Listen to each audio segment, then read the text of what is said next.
Bakit hindi ko boboto si Isko? Hindi ko talaga iboboto si Isko dahil kasi ng panahon ni Isko, gusto niya magpa-impress sa World Health Organization. Yan, para makapagpa-impress siya, binaba niya ang hard lockdown dito sa Manila. Ngayon, yung mga nagtatrabahong kagaya ko, dinampot ng mga pulis at dinetain sa Bonifacio High School. Andres Bonifacio High School. Dinetain doon para daw ipaswab test. At doon, 15 days namin bubunuin na doon kami i-detain. Yun po yung sinapit ko nung panahon ni Isko Moreno, nung hard lockdown. Yun. Yun po yun. At nung mga panahon nga ni Duterte, nagpakulo si Duterte na kung hindi ka magpapabakuna, hindi ka makakalabas kinabukasan. Kaya atubili yung mga kababayan natin dito sa Manila, nagpunta sa SM Manila at nagpabakuna doon. Nagkaroon pa ng stampede, nagkagulo pa. At hindi pa tuloy natuloy. Yan. Yan po yung mga peste na nangyari dito sa Manila nung panahon po ni Duterte. At nung panahon ng pandemya. Sino po ba nakinabang dyan sa pandemic, na peking pandemic na yan, na pinaniniwalaan ng mga tao hanggang ngayon, kaya nabaon sa bakuna? Ngayon, ano nangyayari? Dinadanas sila yung adverse effect, no? Sunod-sunod po ang mga namamatay. Alam niyo naman po yan kasi siguro yung iba, hindi naman talaga nanonood sa YouTube, no? Nandun si Dan Fernandez, diniscuss yan sa Congress, yung excess death after po ng vaccination. Nagkaroon po ng hearing dyan, diniscuss po ni Dan Fernandez yan. So, epekto po ng bakuna yan. Kung wala talagang epekto ang bakuna at hindi nakakamatay, bakit may compensation ang PhilHealth? Yung sabihin, aminado na sila na may epekto yung bakuna sa katawan ng tao eh. Pero, they keep on pushing it. Ayaw pa rin nilang itigil ang bakunahan na yan. At pinagpipilit nga po nung panahon ng pandemya na totoo ang COVID. Bakit paano masasabing totoo? Wala nga wala nga siyang autopsy 'di ba? Ayun, ayaw nilang ipa-autopsy para nga walang preba, 'di ba? Lagnating ka lang, namatay ka, COVID, tapos para hindi ka magbayad ng malaki sa ospital, kino-consider as COVID. So, ibig sabihin scam yan, hoax yan.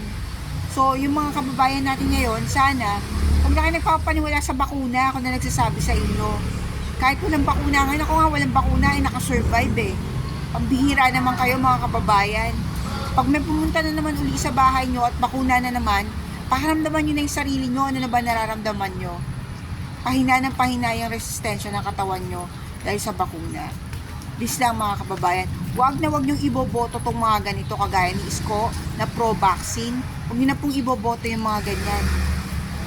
Si Duterte na pinagmamalaki niya yung RA 1525 na yan, pinirmahan niya, baka nga hindi niya binasa diba?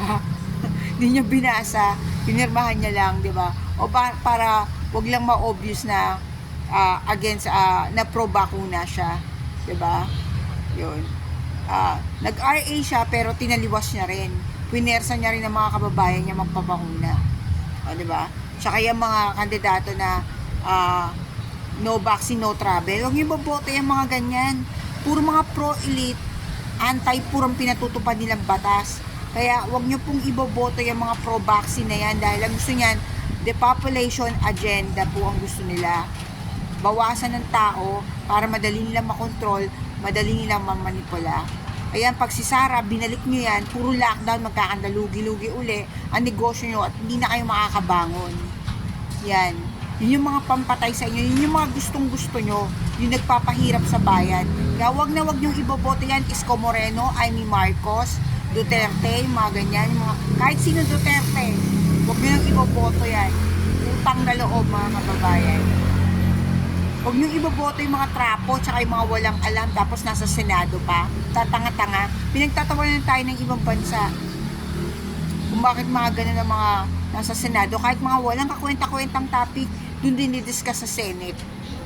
Pambihira naman, may transparency pa, may mga bagay na dapat pagtuunan ng pansin, hindi yung mga bagay na wala namang kakwenta-kwenta. Okay mga kababayan, discuss ko lang sa inyo. Minsan kasi tumataas ang boses ko dahil syempre nadadrive ako ng emotion ko Pasensya na po, yun.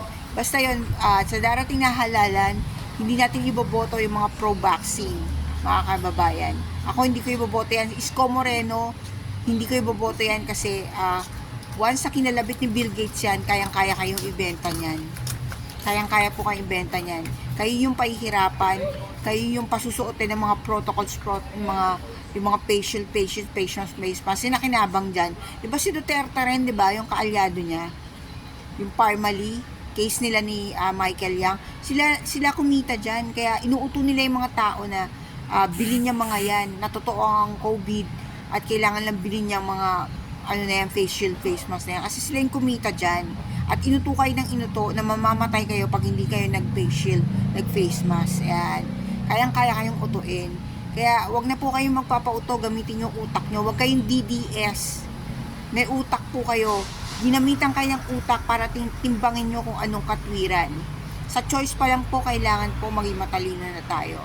Wag yung palalampasin yung mga yan, lalo na nagbo-vote buying. Anong dahilan para bilhin mo ang benta ng isang mamamayan? Bilhin mo ang boto ng isang mamamayan. Kung talagang mananalo ka, kung talagang puro dalisay ang intention mo para sa bayan, ba't kailangan mong bumili ng boto? Diba? Hindi ka patas. Diba? Ganun lang yun. So kung tapat tayo sa ating sarili, sa Diyos, at susumpaan natin sa bayan, mga pinangako natin, hindi natin kailangan bumili ng prinsipyo ng boto para lang manalo.